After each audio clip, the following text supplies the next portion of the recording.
Hello, friends, and welcome.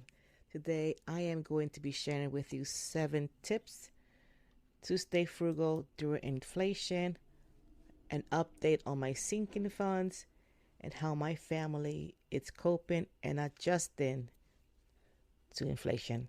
So, stay tuned.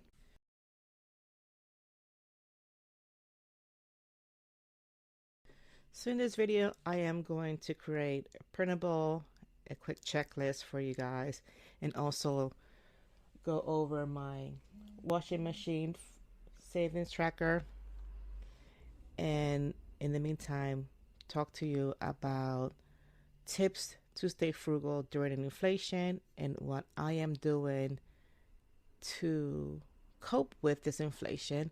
And before I start, just a reminder that I'm just a Puerto Rican in the internet sharing my frugal financial tips to hold myself accountable and to also help you. So if you find these tips helpful, you can use them, but just be advised that I am not a professional financer. I just talk about it. So, 7 tips to stay frugal during inflation. With prices going up and income staying the same, it is more important to stay frugal during inflation. I will share with you what it's helping me, and just remember that our family income is different than your income. My family needs are different than yours, and what's important to me might not be important to you. So the first thing we are doing right now is updating our budget.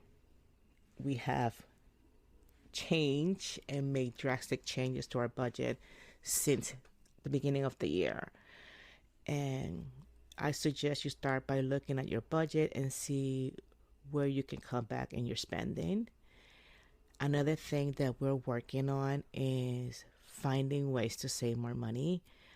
Look for ways to save more money on grocery. Can you cut back on a few things and other unnecessary purchases at the moment to see where you're at and see how much you can save.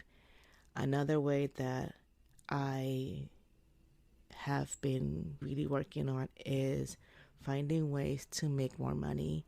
I am loading printables. I am trying to earn additional income. And this is something that you can do. I am actually planning on having a yard sale. And with that money, use it to help cover grocery costs and also help me with heating oil prices. Another thing that I am doing is it's investing in quality items. And you can see with my washing machine, I'm not just buying a cheap washing machine. I want a good quality item. And also seeing it as an investment. So if I save money by investing in quality items, that will last longer. One thing that I do a lot is I am an emotional spender. And sometimes I buy things on impulse. I have gotten really good at it, but the pandemic and you can say loneliness have affected me, and have spent a few things here and there, and I'm not perfect. So I am avoiding impulse purchases. I have done everything from keeping the credit cards at home, using just cash, and making it more difficult for me to buy more stuff. So when I go to the local grocery store, I just use cash. And then I know that I only have $40 to spend. So I can't buy anything else because I don't have my debit or credit card in my wallet. So that kind of forces me to stick to a budget. I am now more than ever buying sales and discounts. I look for sales and discounts when I make purchases. And I'm also mindful. And I suggest that you be mindful of your spending and focus on your financial goals. So for me, we really need a couple of things. We need a washing machine. We fixed the roof. We really want to take a road trip this summer to get the boys out and create some fun memories. So I am very mindful of my spending because I am focusing on financial goals. Another thing that we're working on, it's saving more money. And this is possible even when inflation is high. It is a predicament many Americans find themselves in at the moment, and as the cost of living steadily rises, there are ways to fight back against inflation and keep your spending in check is important. We know that. But there are other ways too that we're working on, and that's to save more money. And the first thing we're looking at is increasing our emergency fund. And during periods of high inflation, it is important to have a cushion of savings to fall back in case your income doesn't keep up with the rising prices. And one thing that really has helped me, it's having money saved. I will be honest, I was very shocked. I live in a old house that uses heating oil. I am fortunate because my system, I don't have to always fill it monthly, but it's required to heat our water. And I went to make a purchase and I was just shocked that it was over $1,000 to fill the tank. So I had to look at my sinking funds, and I took some from the maintenance part of the furnace that we have for this year to help me pay to fill at least a quarter or to give me 100 gallons of oil. And that's just the truth of how things are. We're not rich. We don't make a lot of money. But because I have sinking funds, I use that for now and then I have to go back again. I have to go back to the budget and then make an adjustment. And the next one, again, it's reviewing a budget because of such a big increase that in just the heating oil, I know that I don't have to fill the tank up again into probably the fall. But I am aware that the cost is so high, so I'm going to have to adjust my budget.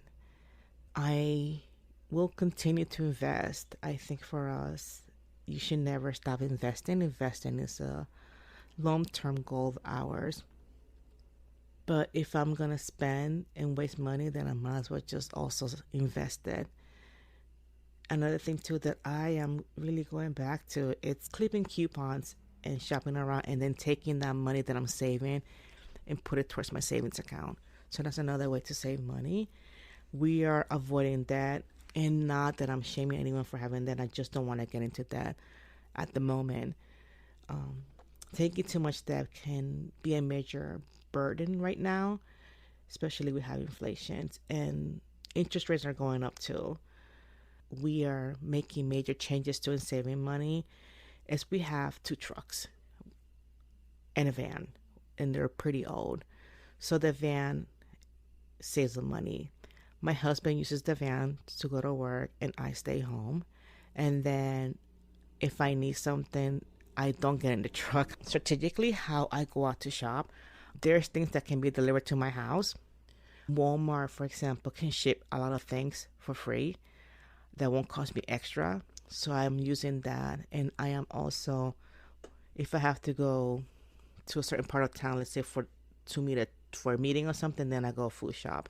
So I'm very mindful. I don't go out every day and waste gas. I'm also very flexible. I am willing to adapt with my spending habits, and also trying to be understandable. For example, we have multiple road trips that we have planned for the summer, so we're going to cut back a little bit and be strategically. If you have any questions, email me or just leave them in the comment below and I will help you out. Now that you know what we're doing to stay frugal during inflation, I wanted to give you an update on the washing machine fund savings tracking, because why not? I share with you in the newsletter that we had our roof fixed and we waited a little bit longer and it cost more than what we have budgeted, but we were able to save for the washing machine about $40. So the total is $689. At least is something. So here are the tips to stay frugal during inflation that we are working on. What are you doing to stay frugal during inflation? Do you have any questions for me? Do you have any tips? Leave them in the comment below. Until next time.